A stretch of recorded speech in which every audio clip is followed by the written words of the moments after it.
aking ina ay nagsimula sa pangalan at taon ng kapanganakan, at nang matuto ay tuluyang hinayaang maglakbay sa taas ng mga baitang gamit ang malayang emosyon, sabik matuldukan ng tinta nang biglang may katangian na tumula upang puso ay mahulog sa nakahilatang utak. Ganun pala di laging ang pangarap na sa ulap, bangon na pala subalit merong harang ang talukan. Kung makupad ay baka sumablay sa takbo ng buhay, di laging labis ang tatasahan, krayola para kumukulay sa daan ng kamalayan. Dagdagan kung kailangan hanggang marating ang kamatayan na inaasahan, yung higit pa sa dalawang tenga na magkadikit, sa imahe ng pag-ibig maririnig ay sakit.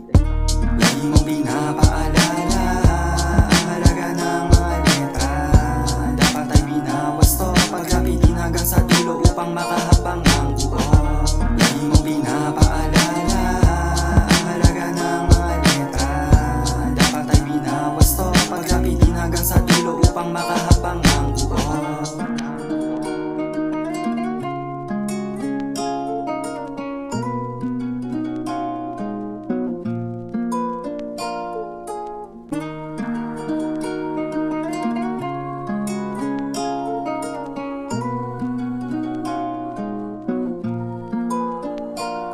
Bawat sakit ay may hapang nakalakip, sa ninanais mapanghit, imbis sa langit ay sa lupa muna yata hahalik. Masasakit pa kaya ng hagigil ang tulad ko na makulit, kung tumatanda sa musika ang isip na dumidigma, kakayahanan nag-aalab ang bahalang bumuksa sa puminsala sa sandalan na itinayo.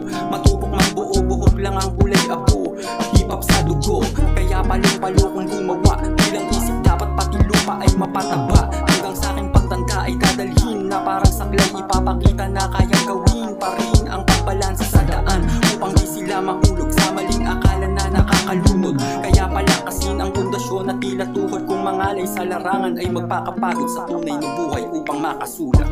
Lagi mong pinapaalala ang halaga ng mga letra, dapat ay binawasto pagkapitin hanggang sa dulo upang makahabang ang buo.